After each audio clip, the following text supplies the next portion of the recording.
bonjour à tous et bonjour Léo. Merci de nous recevoir aujourd'hui dans tes studios de Mythic Games. Mais avec plaisir. J'espère que tu vas bien et que la campagne n'est pas trop stressante. Je vais bien, je vais bien. J'ai eu une petite alerte de santé hier pendant mon live, donc j'ai dû l'interrompre. Mais c'est revenu à la normale aujourd'hui, donc tout va bien. Ok, donc on te retrouve en pleine forme et En plein pleine d'énergie. forme et très content de cette campagne et, Mhm. et dans le moment le plus grisant qui est la fin de la Et campagne. 48 dernières heures. 48 dernières heures et puis hier on a passé le million de dollars. Donc Félicitations. merci. Félicitations à vous pour avoir choisi Monster Apocalypse également. Ouais, c'est un super jeu, on est très très content voilà, de cette campagne et de rajouter ce jeu à notre catalogue. Tout à fait. Jeu qui est en collaboration avec Privateer Press, comme tu me disais, qui est à la base un fabricant de figurines en fait. C'est ça, c'est un éditeur américain qui est né au tout début des années 2000, en 2000, et qui s'est imposé, en tout cas au début des années 2000, comme un fabricant important de jeux de figurines, et qui, sur le marché américain, est arrivé à une période numéro 2 derrière Games Workshop. Donc, il y est arrivé avec des jeux, d'abord d'escarmouches, avec un très beau concept, des systèmes de règles très rodés, très testés, très équilibrés. C'était War Machine, Horde. Horde. Et ensuite, il a continué à produire pour sa gamme. Il a fait plusieurs éditions de ce jeu.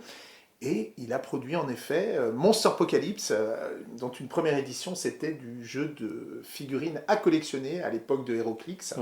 Et donc il y a eu une deuxième édition en 2018, et c'est cette deuxième édition que nous avons reprise pour la proposer en version jeu de plateau. Parce que comme tu dis, en effet, c'est un fabricant de jeux de figurines, c'est-à-dire que les figurines, normalement on les achète. Quand on les achète chez Privateer, on les achète à l'unité, on doit les monter, les assembler, les peindre. Alors ça, nous aussi, on doit les peindre, mais au moins, on n'a pas à les assembler. Ouais. Et puis, tout est prêt dès la sortie de la boîte. C'est-à-dire que vraiment, le jeu qu'on va livrer là, c'est un jeu de plateau. Il sera livrable, il sera jouable dès la sortie de la boîte. Et comme tu dis, vous êtes vraiment un éditeur de jeux de société et de jeux Voilà. de plateau, donc c'est cette petite composante-là qui permet d'enrichir un univers déjà existant. Exactement, c'est cette approche, je dirais. C'est-à-dire que dans les types de jeux qu'ils font, les gens vont devoir collectionner, acheter les figurines qu'ils veulent pour réussir à avoir la faction qui marche le mieux, les combinaisons qui marchent le mieux. Puis après, s'ils veulent tester autre chose, ils achètent une autre figurine. Là, le principe est différent. On a d'un seul coup tout, un maximum de choix, et parmi ce choix, on décide, tiens, là, cette fois-ci, je vais essayer cette faction, je vais prendre telle ou telle figurine, par rapport à ce qu'on a déjà. Voilà. Okay. Et évidemment, il y a une grosse économie qui se fait également par rapport au prix du jeu vendu en boutique. Oui, parce que rappelons-le, je crois que les figurines de l'époque 2018, c'était une trentaine d'euros, la grosse figurine. C'est ça, la figurine, exactement, donc, ça l'est toujours d'ailleurs. On peut regarder, hein, elles sont toujours en vente. Une figurine comme ça, c'est 30 euros. Un bâtiment, c'est dans les 20 euros. Chaque petite figurine individuellement, c'est à peu près 5 euros. Elles sont vendues par 5 en général. Et nous, dans la boîte de base, on a déjà 24 bâtiments, 18 monstres, 82 ou 85 figurines.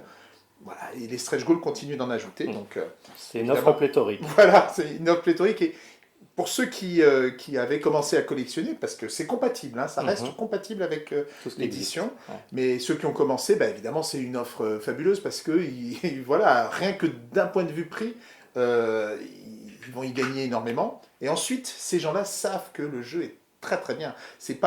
On vend pas juste du plastique, c'est vraiment un gameplay qui a été testé, qui a eu des retours de la communauté depuis des années et des années. Il y a des tournois qui sont organisés en permanence aux États-Unis. C'est un jeu qui a accroché les gens, et les fans, ils le suivent depuis des années.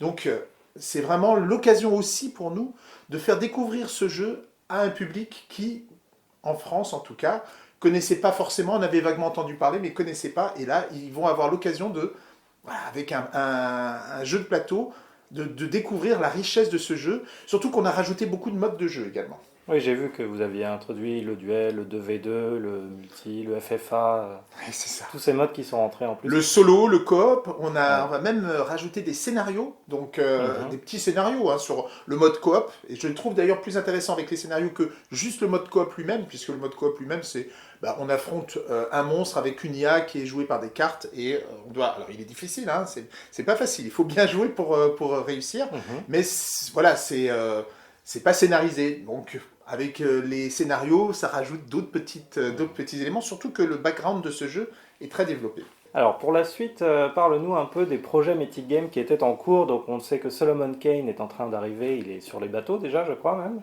Il est sur les bateaux, voilà, absolument. Nous, tu as vu, là, on a reçu déjà des premiers exemplaires, donc ça va pas tarder. Ça c'est super. Super Fantasy Brawl Round 2, la production a repris. Oui, la production a repris. On a posté les premières photos de l'usine. Donc, on a eu des problèmes. On en parlait un petit peu hors caméra tout à l'heure, mais on a eu des problèmes en Chine. Il y a eu des coupures de courant. Ça nous arrive parfois aussi ici. Moi, hier, en plein live, on a eu une coupure de courant, le blackout total. Mais c'est revenu. Mais bon, quand c'est en Chine, c'est plus gênant parce qu'ils sont en train d'imprimer des figurines. Nous, on avait nos imprimantes 3D qui ont été interrompues. Mais imaginez, pour une production de masse, voilà, ça a retardé l'impression de Super Fantasy Brawl parce que ça fait depuis le mois de mai qu'on a livré déjà tous les fichiers à l'impression. Alors, on sait qu'en ce moment, avec cette période de Covid, tout prend plus de temps, qu'il y a eu du retard. Ça nous est... c'est-à-dire qu'un jeu qui était produit en 2-3 mois, il faut rajouter 2-3 mois par rapport à la durée, rien que par les dysfonctionnements qui ont été provoqués par toute cette situation. Donc, c'est pour ça qu'on n'a pas encore livré, mais là maintenant c'est une question de semaines. Ça va arriver dans... On espère que les premiers le recevront avant la fin de l'année. Et ça veut dire qu'on aura fait le Kickstarter dans l'année et les gens l'auront reçu dans l'année également. Et ça, c'est beau. Voilà. Peut-être un cadeau de Noël sous le sapin. J'espère. Sinon, ce sera en début d'année prochaine. Ça va dépendre. On n'est plus tributaire, mais en tout cas, on communique et on va essayer d'informer les gens pour qu'ils s'attendent, ils puissent préparer la réception au maximum. Au top. Joan of Arc 1.5, en cours de livraison, on voit des photos partout, ça pullule. Absolument, et ça ne va faire que continuer. Voilà, donc là, un énorme projet qui est livré, ça doit enlever pas mal de poids des épaules. Ah oui, oui, parce que pour nous, tant qu'un projet n'est pas livré, on sait que c'est une responsabilité, et on sait qu'il y a des attentes. Et c'est d'ailleurs difficile de toujours être à la hauteur de ces attentes, parce que plus les gens attendent, plus évidemment ils sont impatients. Là on est content parce que c'est vrai que c'est un gros projet, c'est vrai que il y a eu des obstacles sur ce projet que nous avions vraiment mis beaucoup de cœur pour pouvoir le livrer, ce jeu. Et là le fait que ça arrive, on va attendre, on va finir la livraison, mais après en effet ce sera à la fois une satisfaction et un soulagement parce que justement il y a eu ces petits problèmes au-delà du Covid qu'on a eu et qu'on a surmonté, donc, en définitive.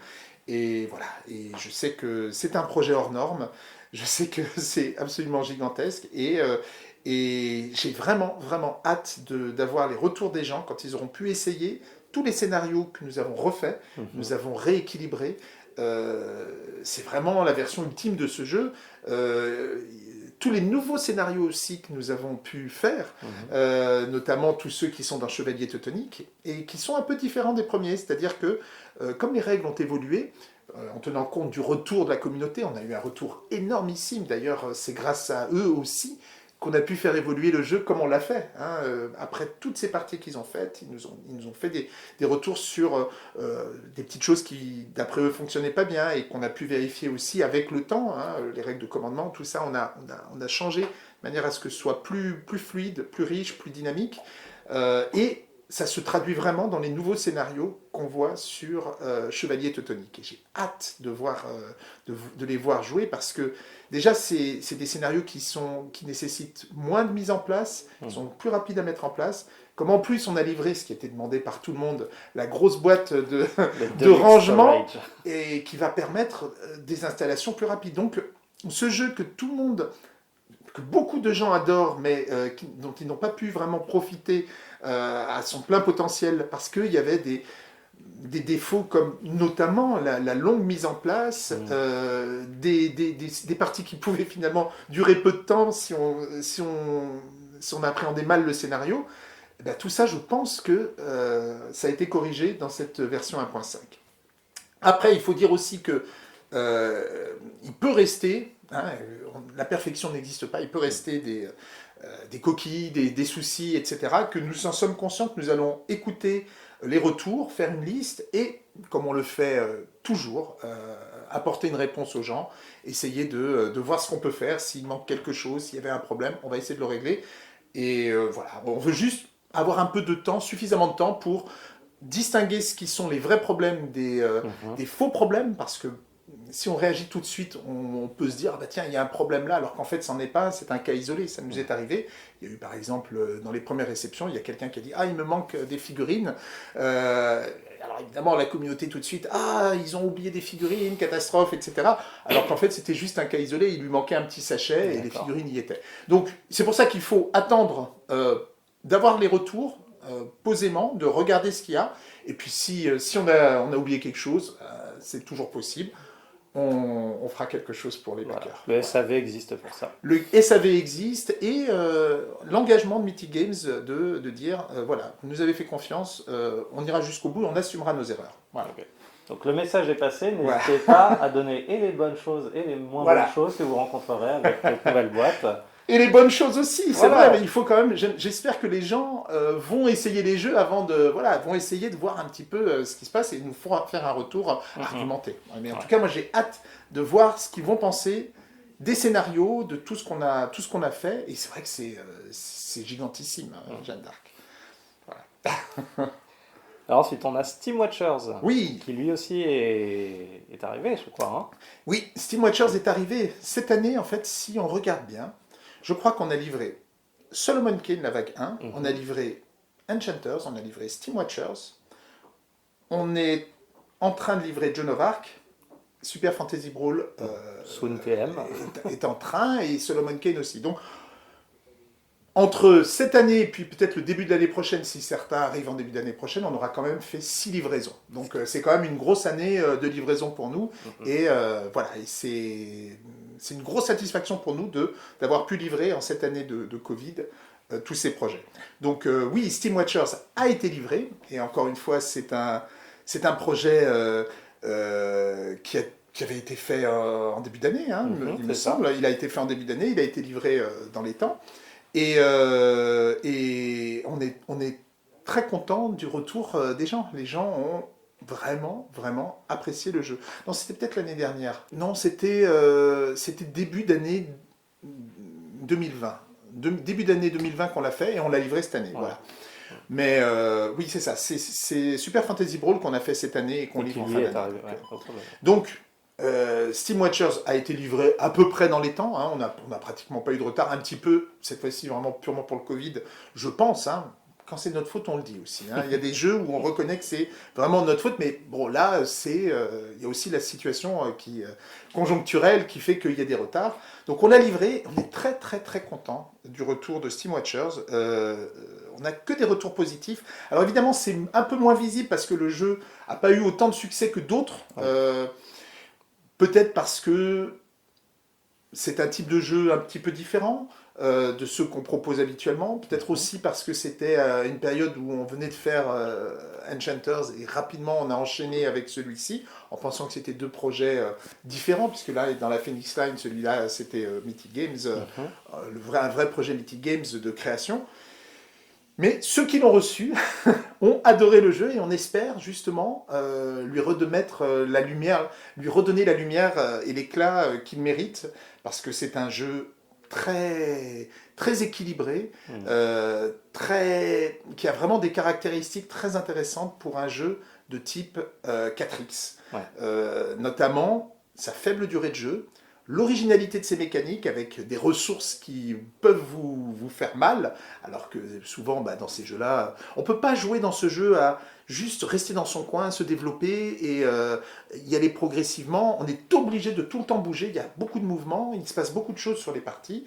Et puis, visuellement, c'est un jeu aussi avec du beau matériel, des factions variées, et beaucoup de scénarios, une grosse rejouabilité également, et on a eu, je crois, que des retours positifs sur Steam Watchers.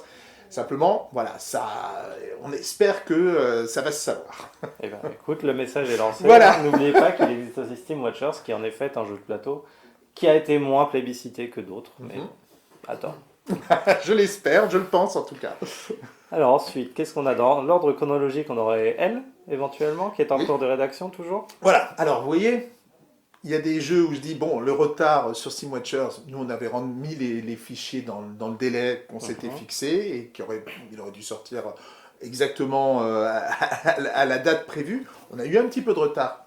Là je dis, c'est pas nous. Par contre sur Elle, là, je ne peux pas dire la même chose.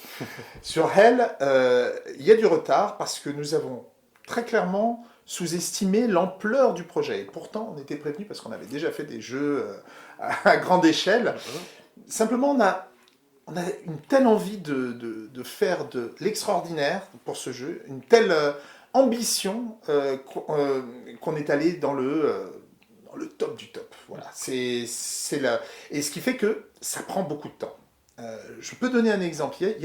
Déjà, les jeux narratifs sont beaucoup plus chronophages, demandent beaucoup plus d'investissement de temps que d'autres pour les terminer. Si vous regardez d'autres jeux de ce type qui ont été faits par d'autres éditeurs, vous verrez que souvent il y a du retard. Voilà. Alors encore, je ne dis pas que c'est une excuse. J'essaie d'expliquer le retard et ce que nous-mêmes avons vécu. Donc il y a eu du retard sur ça demande plus de temps que prévu. Et en plus, on est allé plus loin que ce qui se fait habituellement dans ce type de jeu. Donc, pourquoi je dis que c'est plus loin? C'est parce que dans ce jeu, absolument tout, est axé autour de la narration. Et on veut que chaque choix, chaque décision qui est prise pendant le jeu ait des répercussions jusqu'à la fin de la campagne. C'est vraiment une expérience narrative unique. C'est comme une série d'un film, une mini-série, je veux dire, qui se termine avec un début, une fin, avec des révélations, avec un scénario très très très fouillé, avec des grands auteurs qui écrivent, avec justement une mécanique qui doit retranscrire toutes ces idées de narration, tous ces choix, et faire en sorte que ça reste cohérent. C'est-à-dire que si à un moment on fait ce choix, jusqu'à la fin de la partie, eh bien tel personnage, il se comportera de cette façon et pas de cette autre façon. Mais si on a fait un autre choix, eh bien ça reste possible. Il va faire autre chose jusqu'à la fin de la partie. Donc c'est ça qui est difficile. Et après, pour régler tout ça, ça prend du temps.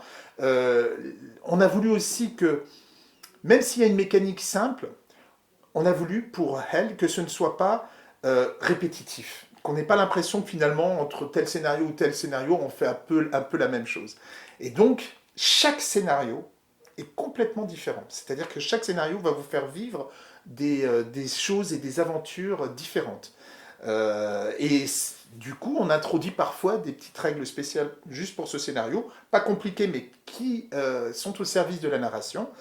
Et ça aussi, c'est plus long que de faire une mécanique et juste une petite variation sur telle ou telle chose. Voilà. Ce sont principalement les raisons qui font que ça nous prend plus de temps que prévu. Mais on a recruté encore des personnes, on a une grosse équipe, la plus grosse équipe qu'on ait jamais eue, je pense que c'est sur ce jeu. Plus que pour Solomon Kane? Plus que pour Solomon Kane. Oh là, alors c'est pour dire. Franchement, les gens qui ont vu Solomon Kane voient un peu l'ampleur du projet. Eh bien, Elle, c'est encore plus. Voilà.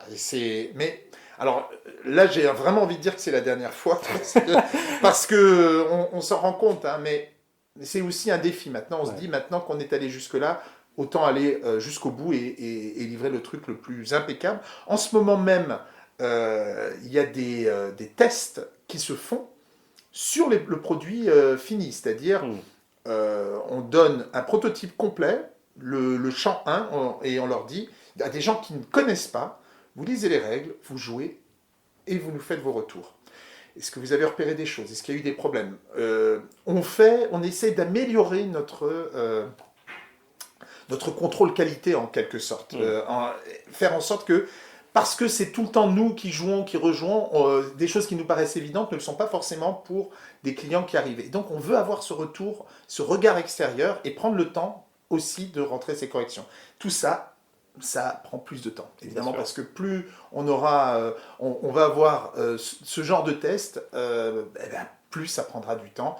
il faut ne pas céder à la tentation de dire, bon, bah, on accélère, il faut livrer. Là, maintenant, à ce stade, on a du retard, on veut vraiment que ce soit bien. Donc, on verra si on y arrive, je l'espère. On fait tout pour, et puis après, ce sera les gens qui le diront eux-mêmes. Qui jugeront. Mais comme la plupart des backers font en général, ils disent prenez votre temps, faites un jeu peaufiné aux petits oignons, on veut bien patienter. Tout le monde préfère ça, bah oui. Même si certains peuvent ne pas comprendre pourquoi on se retrouve encore à être en retard sur ce jeu-là. Alors, à cela, je répondrai, tous les jeux ne sont pas sur le même niveau. Ouais. On n'a pas eu de retard sur certains jeux. Regardez Super Fantasy Brawl, Steam Watchers, Enchanters, il n'y a pas eu de retard, ou très peu, ou on va dire pas significatif. Et sur les gros jeux narratifs, bah oui, ça prend plus de temps. Et même en étant prévenu, on peut se faire avoir. C'est un peu ce qui nous est arrivé. Donc, on tient à s'excuser auprès des gens qui attendent et s'impatientent, mais on tient à leur dire aussi que derrière, on met les moyens pour qu'ils ne soient pas déçus. Comme vous aviez fait pour Solomon, qui est sorti comme une superbe expérience, qu'on espère bientôt retrouver. Mais oui, Solomon Kane, c'est un bon exemple.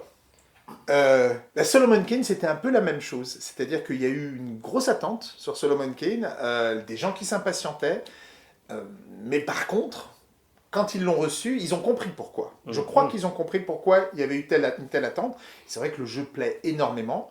C'est vrai qu'il y avait encore des petites coquilles, justement qu'on corrige avec la vague 2 qui arrive, puisque la vague 2 arrive bientôt de Solomon Kane. Il y aura les petites cartes à remplacer. On a mis à disposition un petit errata. Il y en avait beaucoup moins que sur d'autres jeux qui avaient eu des problèmes, mais il y en avait un petit peu. On espère que la vague 2, qui a bénéficié de plus de, on va dire, de relecture, de contrôle, sera meilleure. Mais tout ça, c'est pour faire le parallèle avec Hell. Voilà, Solomon Kane, il a été très attendu, mais au final, les gens sont très contents parce que c'est un jeu hors du commun. Hors du commun, je crois. Voilà. Une triple histoire. Voilà. Donc ensuite, nous avons Darkest Dungeon, si je ne m'abuse, qui est en cours de développement toujours.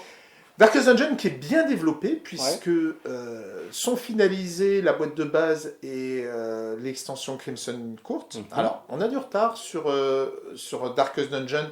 Alors là, c'est un retard qui n'est pas lié au développement, puisque le développement s'est fait exactement comme prévu, dans les temps. C'est plus lié à l'ampleur du projet, la quantité de choses à produire et, on va dire, les blocages au niveau de l'usine. Parce qu'on travaille avec la même usine parce qu'on a confiance dans cette usine. On sait que nos figurines sont réputées pour leur qualité et donc on n'a pas envie d'aller ailleurs et prendre le risque de ne pas avoir un produit absolument nickel, comme les gens ont l'habitude de l'avoir. Voilà, je pense que ça fait partie de ce qui nous caractérise. Et donc, cette usine-là, elle imprime coup sur coup les projets. Et elle ne peut pas imprimer en même temps deux projets. Et donc, sur Darkest Dungeon, c'est absolument colossal. La pression de Solomon Kane, de Darkest Dungeon, ça dépasse tout ce qu'on a jamais eu. Darkest Dungeon, c'est notre plus gros succès. C'est plus de, en comptant les late backers, c'est plus de 30 000 backers. C'est énorme. C'est absolument colossal. C'est absolument colossal. Donc voilà, ça va être une production gargantuesque et on cherche des solutions. Surtout que quand il y a une grosse production comme ça, il y a aussi l'expédition à payer et on sait que à cause du Covid, c'est devenu... tout coûte plus cher. Tout coûte beaucoup, beaucoup plus cher. Les containers, le prix des containers, et je vous donne des prix tout à fait justes, et nous payions, avant la crise du Covid, 3 000 $ le container. Nous, mais n'importe qui. C'est monté à 22 000 $ le container. C'est exponentiel l'explosion de prix. C'est complètement dingue. Alors là, ça a un petit peu baissé, c'est à 17 000, mais ça reste énorme quand même. C'est beaucoup, beaucoup plus. Donc le surcoût sur une production aussi énorme que Darkest Dungeon peut être juste absolument colossal.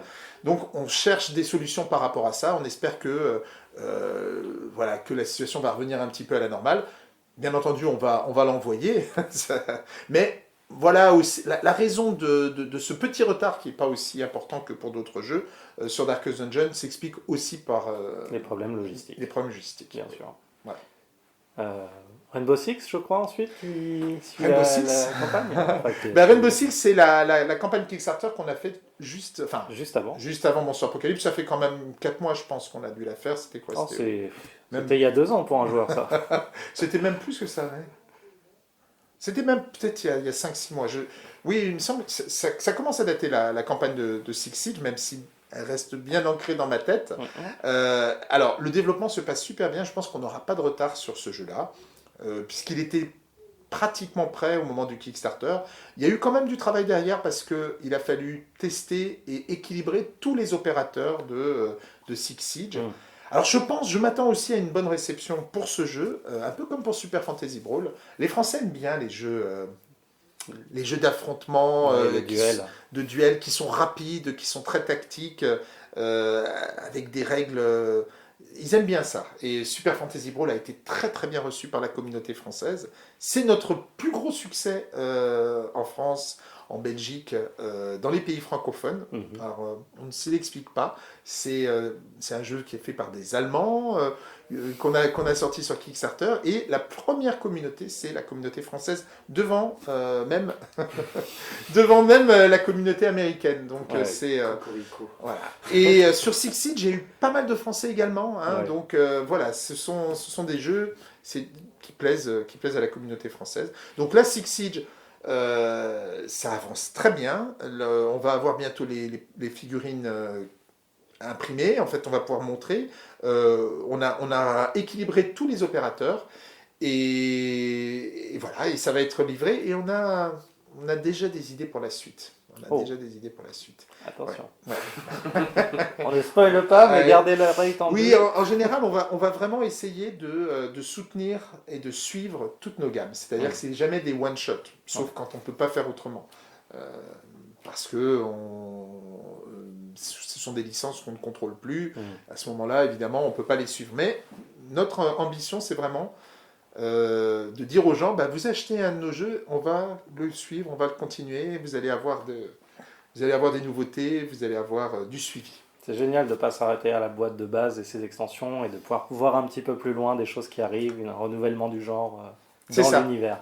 Alors ça ne veut pas dire que ce sera forcément fait sur Kickstarter, on veut vraiment garder les spots Kickstarter pour certains projets, mais si c'est des réimpressions ou des extensions, ça passera peut-être par une autre plateforme ou par notre site, mais on les soutiendra. Ok. Bon soyez rassurés, en tout cas, chaque jeu Mythic Game a un avenir qui est tracé devant lui et qui attend d'être révélé. Est-ce que j'ai oublié quelque chose au niveau des jeux en cours? Je ne crois pas.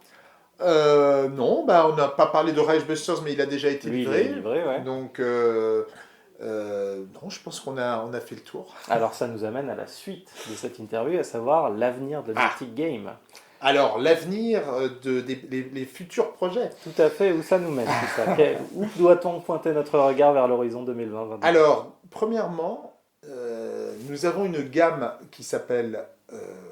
parce qu'on n'a pas parlé d'Enchanters non plus. C'est vrai, on n'a pas parlé d'Enchanters. On n'a pas parlé d'Enchanters. Nous avons une gamme qui s'appelle la Phoenix Line. La Phoenix Line, c'est une gamme de jeux déjà sortis sur Kickstarter, que nous avons backés, que nous avons adorés, des jeux vraiment auxquels on joue régulièrement, parce que nous sommes très joueurs ici. Tous les mercredis soirs après mon live, on se fait des parties de toutes sortes de jeux. Nos jeux, mais aussi les jeux des autres. On teste toutes sortes de choses et ça fait des années qu'on fait ça. Le week-end aussi, bref, on est tous des joueurs, on back aussi des jeux, on achète des jeux avec la société, en privé, et on joue à plein de jeux différents. Eh bien, Enchanters, ça faisait partie de ces jeux-là, et on a créé la gamme Phoenix Time pour dire, c'est pas normal que ce jeu, qui est super, qui est très familial, qui a une grosse rejouabilité, que ce jeu n'ait pas eu plus de succès que cela. Et donc on a contacté l'éditeur. En définitive, aujourd'hui, on a racheté le jeu et on a créé la Phoenix Line en disant on va remettre ce jeu sur Kickstarter en rajoutant une extension, en rajoutant une version française et en le destinant au retail, donc en boutique. Et ça a donné Enchanters. On a battu les records de l'ancien éditeur, donc le pari a été gagné sur Enchanters. Eh bien, on va faire un autre jeu dans ce type. Ça, c'est pour répondre à ta question. Il y a eu un long préambule. On va faire un autre jeu dans la gamme Phoenix Time qui qu'on va proposer en début d'année prochaine. D'accord. Même concept, donner plus de visibilité Oui. à un jeu qui n'a pas été reçu comme vous pensez qu'il devrait l'être. Qui n'a pas bénéficié en tout cas de nos moyens de communication, parce que pour l'éditeur c'est un succès honnête pour lui, mais on estime que le bouche à oreille aurait dû faire, pourrait faire que ce jeu touche plus de monde. C'est un petit bijou, en tout cas on les choisira vraiment comme ça, méconnu, et on se dit c'est peut-être le moment avec nos moyens de le faire connaître à une plus grande, une plus large communauté. En y rajoutant des petites choses, évidemment. Donc une extension, là aussi ce sera le cas. Il y avait des figurines dans ce jeu, on va en mettre encore un peu plus, on va le deluxifier comme disent les Américains. Et voilà, et on va faire on va le sortir en boutique, on va proposer une version retail spécifique également. Voilà, c'est un petit jeu, ça sera un petit jeu, c'est pas le gros jeu, les gros projets comme on fait, c'est beaucoup plus contenu. Tout est déjà fait, là aussi je tiens à le dire, sur Enchanter c'était le cas, même l'extension c'était l'éditeur qui le faisait, c'est pas nous qui disons tiens on va faire une extension, on va faire ça. On fait confiance à l'éditeur, au game designer pour ce jeu, et donc voilà, on va le sortir. Peut-être pas sur Kickstarter parce que c'est un plus petit projet, on ne veut pas occuper nos spots pour des projets genre Phoenix Line ou des reprints comme je le disais. Peut-être sur une autre plateforme, peut-être sur GameFound, peut-être sur notre site, on va voir. Ok, donc on peut attendre début d'année pour un peu plus de révélations. Et après est-ce que Mythic a d'autres projets originaux? Oui, bien sûr. Alors, idem, la date n'est pas fixée, mais beaucoup de gens attendent une réimpression de Solomon Kane. Ah bon. Énormément. Beaucoup de gens l'attendent. Il y a certains des reviewers à qui on l'a envoyé pour qui c'est devenu leur jeu préféré. C'est quand même rare parce qu'ils voient quand même beaucoup de jeux. Ils nous l'ont dit, je ne le citerai pas, mais ils nous l'ont dit. J'en ai au moins 2. Et d'autres qui le placent dans les très très bons jeux. Donc il a d'ailleurs une bonne note sur BGG. C'est un des jeux qui est le mieux noté chez nous, je crois. Donc ça veut dire qu'il y a quelque chose avec ce jeu. Et il y a beaucoup de gens qui l'ont raté, parce qu'à l'époque, le concept les avait peut-être un petit peu étonnés, et qu'ils ne savaient pas trop si c'était un jeu pour eux ou pas. Et aujourd'hui, les jeux narratifs comme celui-ci marchent très bien. Et sa mécanique, il est original. Il n'y a pas de jeu qui sont basés sur ce concept de dire tout est sur l'histoire. L'histoire va changer en fonction de ce que vous faites. Et ça reprend une œuvre littéraire, en fait. Et vous devez jouer en coopération pour influencer les actions du héros. Et voilà. Après, d'ailleurs, les gens relisent les nouvelles de Howard et disent « Ah tiens, ça s'est passé comme ça, nous on n'a pas fait tout à fait pareil. » C'est ça. Et puis on vit tout ça sur le plateau. Ouais. C'est vrai que c'est un concept qui est un peu inédit, il me semble. Et donc, beaucoup de gens attendent ce jeu, et donc on va leur donner ce qu'ils veulent, c'est-à-dire qu'on va le ressortir. On va le ressortir et on va ajouter quelque chose aussi pour les premiers backers. C'est-à-dire que le jeu est sorti, il y a beaucoup d'extensions, puisqu'on a sorti toutes les nouvelles de Robert Howard de Solomon Kane, donc elles y sont toutes. Donc certains peuvent être intéressés par cette réimpression parce qu'ils pourront se procurer les jeux qui leur manquaient. Et puis les autres, qui ont déjà tout, ou alors il fallait bien qu'on leur donne quelque chose. Donc ce qu'on va faire, c'est qu'on va rajouter une application compagnon, c'est-à-dire pas une application indispensable pour jouer au jeu. On ne veut pas pour l'instant faire ça, même si certains le font très très bien. Mais nous, c'est risqué pour nous d'aller sur ce terrain-là et de ne pas être certain de maîtriser. Par contre, si c'est quelque chose juste de type compagnon, je pense que ça peut le faire et ça peut apporter quelque chose. Donc, qu'est-ce qu'on veut faire? On veut proposer aux gens qui aiment Solomon Kane une ambiance sonore et un acteur vocal pour lire tous les passages narratifs. Pour éviter d'avoir quelqu'un qui tient ce rôle. Et tout le monde n'est pas forcément un lecteur professionnel et c'est pas forcément facile de retranscrire l'ambiance quand on n'a pas l'habitude. Et c'est pas forcément non plus pratique. Alors que là, on n'aura plus besoin de lire les introductions, les conclusions. Et en plus, on sera plongé dans un univers, une ambiance sonore absolument incroyable. Celui qui s'occupe de ça, c'est Lies. Je ne sais pas si vous connaissez Lies. C'est eux qui ont fait Arakan Wars. Il y a déjà de la musique. Hein. Ouais, des cinématiques. Des cinématiques. C'est un super compositeur. Il est impressionnant et l'ambiance sonore et les effets spéciaux sonores sont absolument fantastiques. Et ça change tout. On a fait les essais. Jouer avec une ambiance sonore qui a été écrite spécifiquement pour le jeu, avoir les voix des personnages, on a juste appuyé sur un bouton et puis ça lit, ça rend l'expérience encore plus immersive et encore plus pratique. Donc voilà, c'est ça qu'on va faire et on va le faire pour toutes les histoires du jeu. Et les gens pourront acheter séparément une histoire ou acheter des bundles qui regrouperont plusieurs histoires pour que ce soit au prix le plus... ça ne sera pas exagéré, hein, le prix. Hein. Donc ce sera vraiment un plus pour ce jeu-là. Voilà, donc ça c'est également quelque chose qui est prévu. On n'a pas encore de date.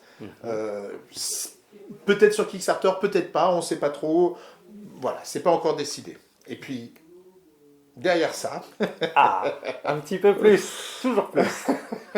derrière ça, il y aura notre prochain Kickstarter, gros Kickstarter, c'est-à-dire notre prochain projet, et un projet qui a monopolisé beaucoup de gens de l'équipe depuis très longtemps. C'est un projet qu'on prépare. Hein. Cette année 2021, ça a été une année un peu de transition. On sortait de nos deux plus gros succès, qui sont Hell et qui ont été Darkest Dungeon. Ces deux-là, ça a été les plus gros succès, qui ont demandé beaucoup de ressources et de préparation à notre équipe. Et on savait que l'année d'après, on n'avait pas grand-chose. On avait Six Siege, qui avait été fait par une autre équipe. Et puis sinon, on a fait une réimpression pour, un peu avec quelques nouvelles figurines pour Super Fantasy Ballround 2. Et on a fait une coédition où on n'a pas eu à faire le jeu. Donc pendant tout ce temps-là, on a préparé ce gros projet, entre autres, il y en a préparé d'autres aussi, mais il y aura ce gros projet qu'on va révéler à Cannes. Les gens vont pouvoir l'essayer. Nous allons donc être obligés d'y aller. On va devoir y aller, c'est obligé maintenant, rendez-vous est pris. On pourra essayer le jeu, et c'est un concept nouveau, c'est magnifique, c'est vraiment très très beau, il y a un univers qui a été énormément travaillé, donc c'est une création complète de Mythic Games. Il y a du matériel fantastique et ça va être un jeu plus simple que ce qu'on fait parfois, même si c'est un gros jeu avec beaucoup de matériel, mais qui reste très tactique. Voilà. Et ce sera du coopératif. Narratif ? Avec un peu de narration. Bon. Mais pas autant que Hell ou Darkest Dungeon, mais ça va quand même raconter une histoire, une quête, et beaucoup d'action. Voilà. Et avec de la figurine, bien sûr. De la figurine. Pléthore. Et des choses, des innovations technologiques et techniques. Voilà. On va dire technique, je ne sais pas si c'est vraiment technologique, mais technique en tout cas. Des innovations. De quoi susciter l'intérêt de tous nos technophiles et figurinophiles. Oui. C'est pas quelque chose que vous avez eu l'habitude de voir. Il y a des petits changements, des petites choses que vous n'avez pas vues. Et on est très content et impatient de pouvoir le montrer. Ok, écoute, maintenant que tu nous as mis la puce à l'oreille, nous on est hyper impatients d'aller à Cannes. Hein. Donc, voilà. On aura un beau stand à Cannes et on va présenter beaucoup de choses. Et les gens pourront essayer nos jeux. Écoute, rendez-vous est pris, on se retrouvera à Cannes pour la prochaine révélation. Et Léo, je te remercie pour le temps que tu nous as accordé et de nous avoir reçus dans tes superbes locaux. C'était un plaisir de passer ce moment, de redécouvrir tes jeux, de parler de Monster Apocalypse qui, je vous le rappelle, est dans ses 48 dernières heures. Ça termine vendredi à 23h. Voilà, donc vous avez encore une petite journée pour vous y intéresser. Sur ce, il ne me reste qu'à vous saluer et à vous remercier d'avoir visionné cette vidéo. Et on se dit à très bientôt. À très bientôt.